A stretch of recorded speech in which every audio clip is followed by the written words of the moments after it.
शिवलिंग की जो असली परिभाषा है वो मैं आपसे जानना चाहूंगा, क्योंकि वैष्णव धर्म में क्या होता है, स्त्रियों को शिवलिंग को छूने से मना किया गया है, क्योंकि इसको एक लिंग से कंपेयर किया गया है। तो शिवलिंग के ऊपर आपकी विचारधारा है? देखिए, जो शिवलिंग है तो हमारे यहाँ तो औरतों को मना कर दिया, वैष्णव संप्रदाय में खासकर, क्योंकि कई मूर्ख ऐसे हुए कि उन्होंने शिवलिंग का अर्थ पुरुष के लिंग से लगा दिया।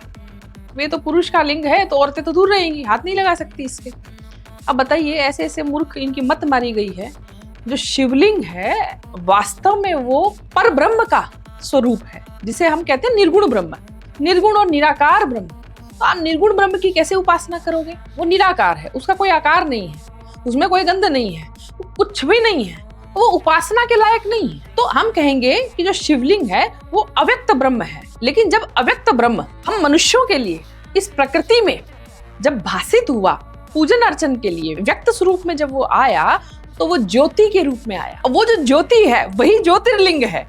और भारत में कितने ज्योतिर्लिंग है?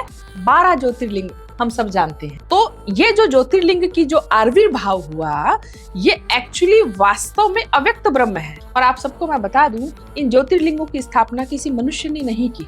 ये स्वयंभू हैं, किसी भी मनुष्य के द्वारा नहीं है ये। हाँ, जो शिवलिंग है जगह जगह, उसकी स्थापना मनुष्यों के द्वारा है। शिवलिंग और ज्योतिर्लिंग में ये भेद है, लेकिन वो दोनों ही निर्गुण निराकार ब्रह्म के परिचायक हैं।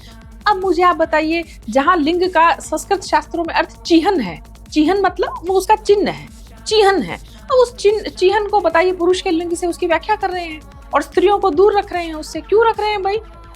क्या स्त्रियां अधिकारी नहीं है उस निर्गुण ब्रह्म तक पहुंचने के लिए, उसकी उपासना के लिए? कैसे पहुंचोगे? तो उसकी कल्पना की हमने, वो खुद ही आभासित हो गया, वो खुद ही प्रकट हो गया ज्योति के रूप में।